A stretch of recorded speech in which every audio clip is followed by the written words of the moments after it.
Aula 6 da Sala de Aula é o Palco. Hoje nós vamos falar de jogos teatrais para combater o bullying e vamos falar também um pouquinho sobre o teatro do oprimido. Bom, existem 3 questões essenciais do jogo teatral. Nós já, inclusive, falamos na aula passada um pouco sobre isso. Primeiro é o foco. Os exercícios são instrumentos contra a artificialidade, estruturas criadas para despertar a espontaneidade. Ou seja, o importante do jogo é ser livre. Vamos falar então do foco. No jogo, a bola é o foco. É um problema que faz com que a mente do jogador esteja tão ocupada que a genialidade ou a espontaneidade pode acontecer sem querer.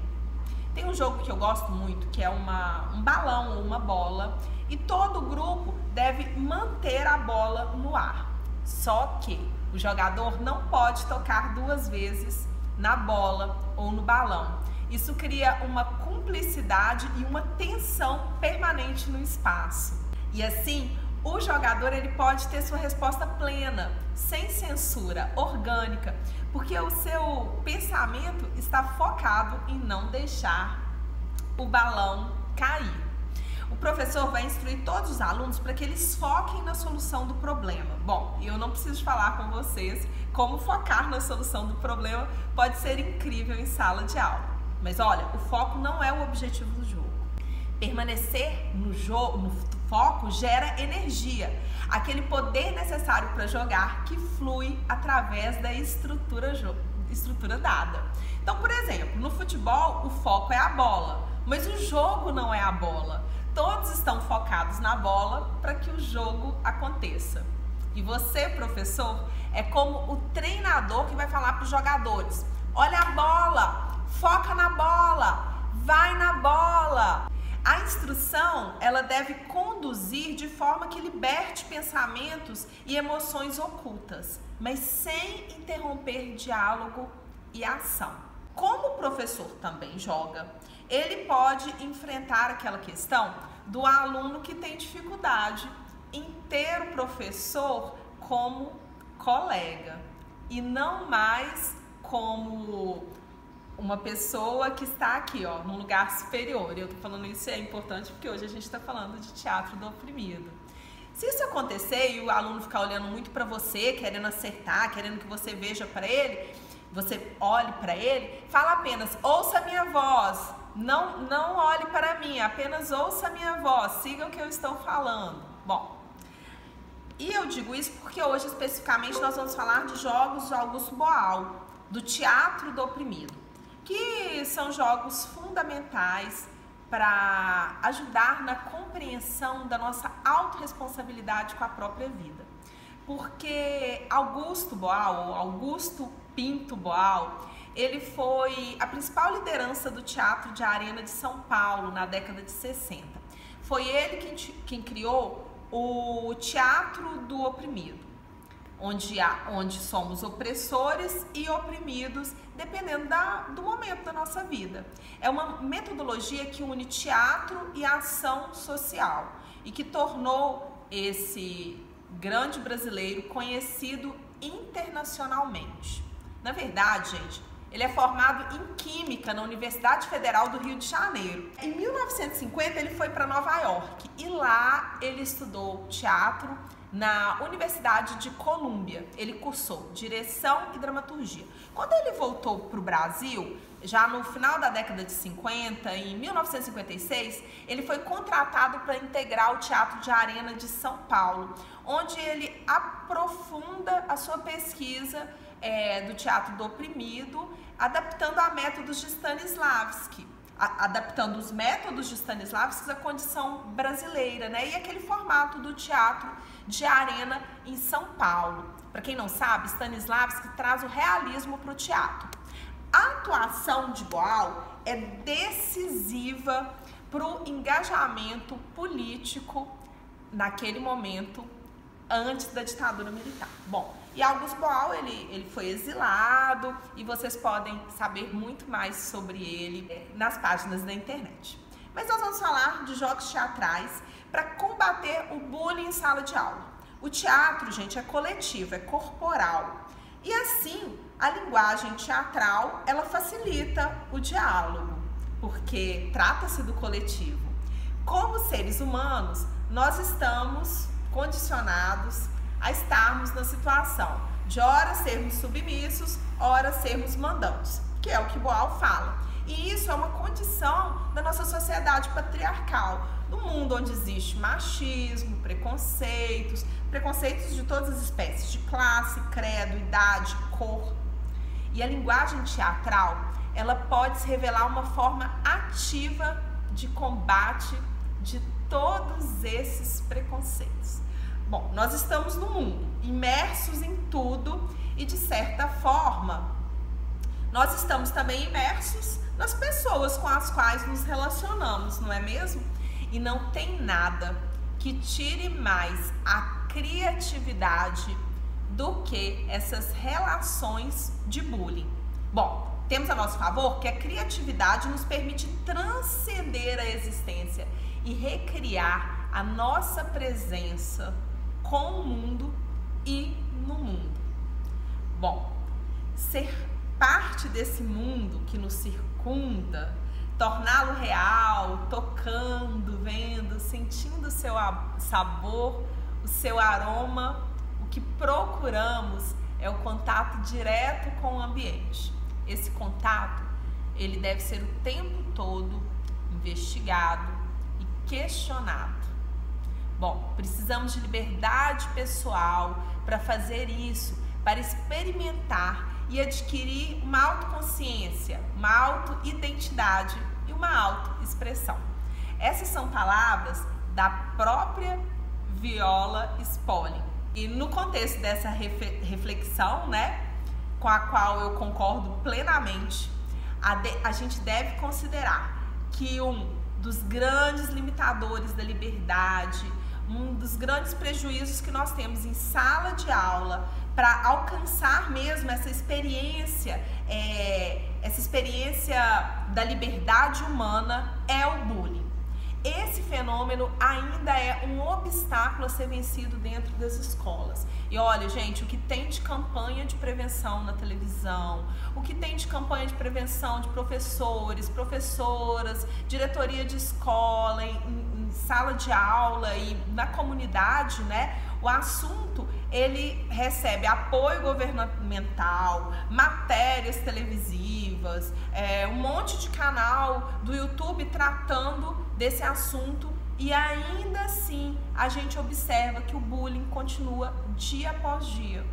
Bom, e a Viola diz que na verdade é porque a liberdade de expressão só pode florescer numa atmosfera onde as atitudes permitam igualdade entre aluno e professor.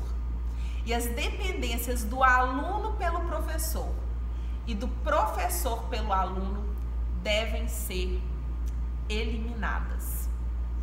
É uma frase para a gente refletir todos os dias, porque essa experiência da liberdade, se ela nos afeta de uma maneira nociva, as pessoas que compartilham no mesmo espaço social, histórico, tendo nessas relações experiências que desconstroem a fé em si mesmo, que desempoderam, já que o empoderamento é uma palavra muito usada hoje, né?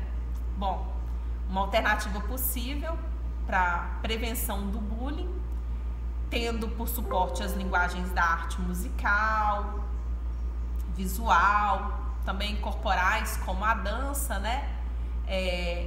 E vários projetos, é a linguagem teatral, através dos jogos teatrais, onde a gente vai conseguir dar um pouco mais de empoderamento para esses alunos. Eu vou dar agora para vocês alguns exemplos dos jogos teatrais de Boal. Um jogo super legal, que inclusive eu aprendi com 12 anos na Escola Municipal de Timóteo, onde eu estudei, foi o jogo da hipnose. Você vai dividir o grupo em pares. Cada par vai decidir qual vai ser o hipnotizador e qual vai ser o hipnotizado. O outro participante, né, o participante que for o hipnotizante, ele vai ser o líder. O líder, ele vai segurar a mão, a palma da mão para frente, bem assim. E essa mão será a mão hipnotizadora. O aluno, o ator que estiver na frente, ele vai ser totalmente hipnotizado.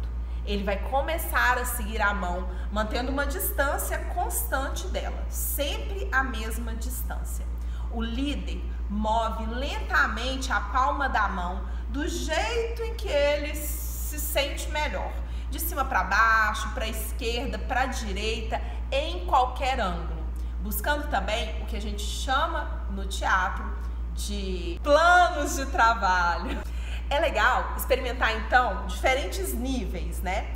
Que são plano mais alto, plano médio e plano baixo. É bom também ir devagar e rápido, suave, paralisado, câmera lenta. Deixe os líderes se moverem pela sala e os hipnotizados seguirem em diferentes posições, articulações. Peça para que os hipnotizados estejam cientes dos seus corpos, observem. Faça isso por 5 minutos. Depois é só trocar de papel e fazer isso por mais 5 minutos. E como você vai dividir os pares? Bom, você pode pedir para eles andarem pelo espaço, ocupando o espaço. Depois de alguns momentos, eles têm que olhar para alguém que está na frente deles. E assim, aquele ali é a dupla. Ou então você pode pedir para que eles andem pelo espaço e de repente você divide a sala em duas. Então vai ter mais ou menos o mesmo número de pessoas do lado direito, do lado esquerdo, em cada metade da sala. E assim, eles se posicionam em duas linhas e de cada lado você vai ter o hipnotizador e o hipnotizado frente a frente. Bom, daí já dá para perceber que é um jogo que não permite escolhas, mesmo porque depois a gente pode ir trocando, né? E assim você vai ter pares aleatórios e pode usar esse jogo com muita frequência, porque com cada dupla diferente, o jogo vai ter uma dinâmica e pode-se até criar uma dramaturgia diferente.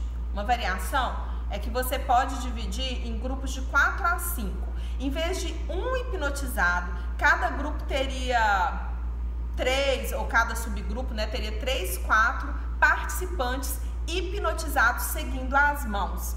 Você pode também fazer com que eles sigam os pés do hipnotizador, né?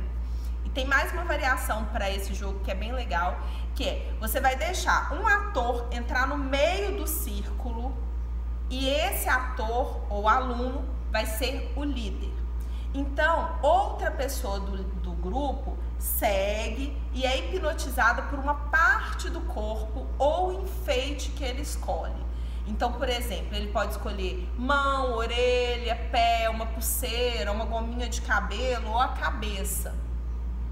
E aí o jogo prossegue, porque em seguida outro participante intervém e também opta por ser hipnotizado pela parte do corpo de qualquer um dos dois participantes que já estão ali no círculo.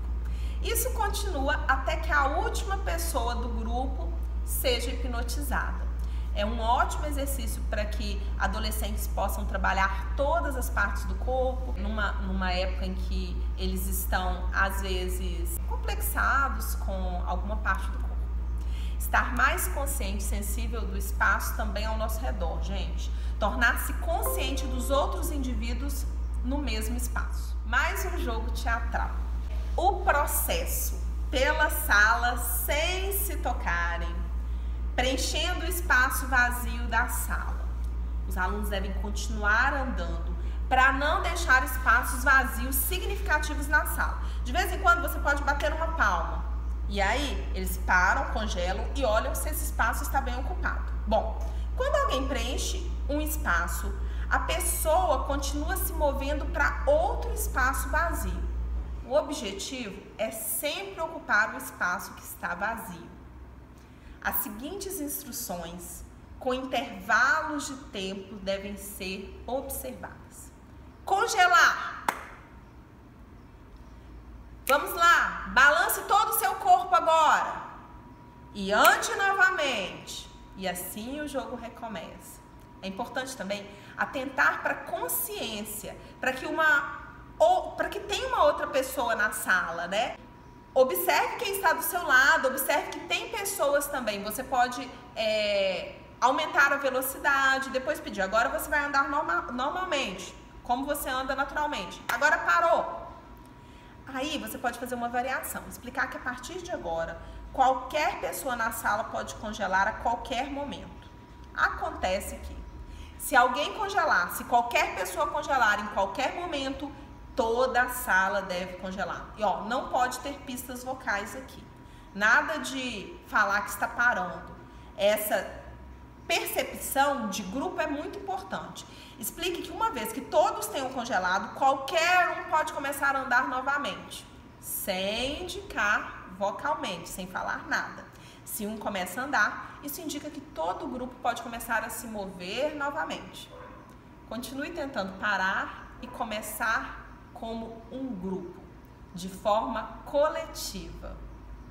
Bom, você pode também chamar as seguintes situações, dando um atraso assim de uns 5 segundos para cada chamada. Agora você está caminhando e você é feito de gelatina. Agora você está caminhando e sua perna esquerda é menor que a perna direita. Parou. Continuou. Agora você está carregando um balde cheio de água na sua cabeça. Não pode derramar nenhuma gota no chão. E também não segura o balde. Congelou. Andou de novo. Agora você caminha e você tem 5 anos de idade. Você é um átomo. Você está com cãibra. Você está apaixonado. Agora pare, agite todo o seu corpo mais uma vez. É importante exercitar o corpo para que o adolescente e a criança tomem consciência do seu próprio corpo e não desse corpo que ele se apropria para fazer o jogo. Em vez de dizer pare, você pode também dizer um número. E aí os participantes têm que formar grupos nesse número. Isso é muito legal. Então, se a gente tem um grupo de 40 alunos, de repente a gente fala 4 e eles deverão formar grupos de 4. Você pode também dizer partes do corpo. Por exemplo, 6 pulsos. Então, 3 pessoas terão que se juntar para que tenhamos 6 pulsos. Ou então, 2 narizes e 2 pessoas têm que se juntar. E os participantes, eles vão formar grupos de maneira em que o total seja computado. Então, também é uma atividade matemática, porque 6 pulsos não são 6 pessoas, e sim 3 pessoas. A gente pode também formar escultura em pares ou em grupos. Podemos também construir exercícios de imagem, onde uma representação visual do que você sente através do outro ou do que você quer dizer. Isso tudo é compreender a riqueza da interpretação do outro. Vamos então para mais um jogo, o circo. As instruções são as seguintes, olha. Hoje nós vamos usar os nossos corpos como argila e permitir que eles sejam esculpidos. É um bom jogo para fazer com crianças e com adolescentes, sempre observando o respeito pelo corpo do colega. Você vai solicitar um voluntário e ele vai ficar no meio. Você vai ficar de frente para ele e vai fazer uma pose. E o voluntário vai espelhar. Ou então, você pode moldar o voluntário na pose que você deseja, colocando, por exemplo, sorriso ou fechando os olhos, inclusive expressões corporais. Você pode falar, por exemplo, olha, vamos refletir, vamos modelar o nosso colega. O nosso colega que está aqui no meio, ele é o seu barro. A partir daí, vocês podem também trabalhar em duplas, cada par encontra um espaço na sala e decide quem será o escultor e quem será o barro. Você também pode dizer para eles que você vai trazer uma palavra. Esses escultores ou artistas, eles vão moldar o seu barro com base na interpretação das palavras. E aí é importante também que a gente respeite a individualidade e a interpretação de cada um. E aí você vai definir também um tempo, 1 minuto, 2 minutos, para que eles definam cada palavra. Aí vai trocando e espelhando, de forma que cada hora um seja o barro e o outro seja o escultor. Gente, insista no silêncio. Você pode colocar uma música clássica nesse momento e pode também trazer palavras que são necessárias em sala de aula. Alegria, tarefa, medo, prova, raiva, ódio, discriminação, privilégio, racismo, intimidação. Depois de um tempo que os escultores começam a modelar, é importante falar com eles: olha, você tem mais 30 segundos, termine a sua obra, vamos finalizando o nosso trabalho, né? E assim o barro se torna novo escultor e faz a sua interpretação da palavra. É muito legal porque você vai ver que nem sempre as palavras têm significados iguais para os seus alunos. Depois do barro ser esculpido, você pode pedir também para que os alunos se movimentem pela sala, os escultores, para que eles possam ver e absorver as imagens que os outros escultores fizeram. Assim você pode dar um tempo, colocar uma música também para que eles observem em silêncio, com uma música que possa trazer alegria e prazer ou outras emoções que você queira trazer para a sala de aula. E assim a gente vai estar ensinando também para os alunos, além de todo o potencial do corpo, como as visões de mundo são diferentes e uma mesma palavra pode significar coisas tão diversas para os nossos colegas de sala, às vezes do mesmo bairro, nossos colegas. Bom, depois do jogo é importante a gente refletir, é importante perguntar para os alunos: e aí, como vocês estão se sentindo? Qual imagem se destacou para você? O que você sentiu quando você ouviu a palavra raiva? O que você sentiu quando você ouviu a palavra amor? E depois, quando você começou a modelar o seu barro, o que aconteceu? Qual outra palavra ou quais outras palavras você acha que nós poderíamos usar nesse jogo? E se alguém trouxer uma palavra nova, é legal dar, sei lá, 1 minuto para que os participantes modelem, ou simplesmente 30 segundos para que eles imaginem silenciosamente como seria essa imagem que eles criariam. E tem também a opção de fazer uma escultura em grupo. A escultura em grupo, ela pode ser montada por um escultor, por um artista, unindo ali todos os barros desse grupo, né? Ou algumas pessoas, o que é bem legal. Então essas foram algumas dicas de jogos baseados no Teatro do Oprimido, de Augusto Boal. Espero vocês no nosso próximo vídeo, que vai falar de jogos gramados